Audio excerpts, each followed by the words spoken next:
নমস্কার বন্ধুরা, চলে আসলাম আবার একটা খুব সুন্দর ভিডিও নিয়ে। আপনারা দেখুন, পেঁয়াজ ছিল, পেঁয়াজের কুচি, লঙ্কার কুচি, আর এখানে ছিল যে সজনের ফুল একটু সেদ্ধ করে নিয়েছিলাম লবণ দিয়ে এবার জলটা ঝরিয়ে নিয়েছিলাম। এবার এখানে দিলাম লবণ, হলুদ, আর দিলাম একটু মিষ্টি। মিষ্টিটা কিন্তু দিতেই হবে, বড়াতে একটু মিষ্টি না দিলে কিন্তু ভালো লাগে না।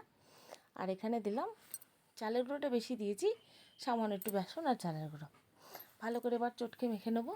মেখে নিয়ে এই বড়া কিন্তু করলে কিন্তু খুব ভালো লাগে খেতে। বলবেন যে সব বন্ধুরা ভাববে যে সজনে ফুল কিন্তু তরকারি করে খেলেও কিন্তু বেশি গুণ, বড়াতে অতটা গুণ নেই, কিন্তু ঠিকই।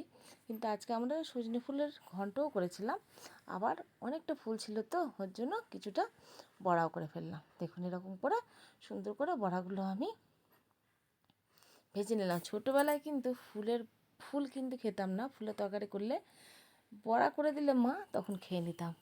কিন্তু এখন কিন্তু আবার বড়াটা ভালো লাগে না, তরকারিটা ভালো লাগে। এইটাই হলো, ছোটোবেলায় একরকম, বড় হলো আর একরকম। বড়াগুলো খেতে কিন্তু ভীষণ ভালো হয়েছিল।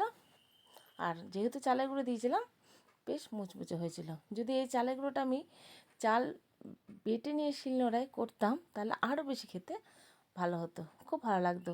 ওই বড়া দিয়ে কিন্তু কাঁচা লঙ্কা মেখে আর এই বড়া দিয়ে কিন্তু ভাত খাওয়া হয়ে যেত। সত্যি বড়া দিয়ে কিন্তু ভাত খাওয়া হয়ে যায় আমাদের কিন্তু।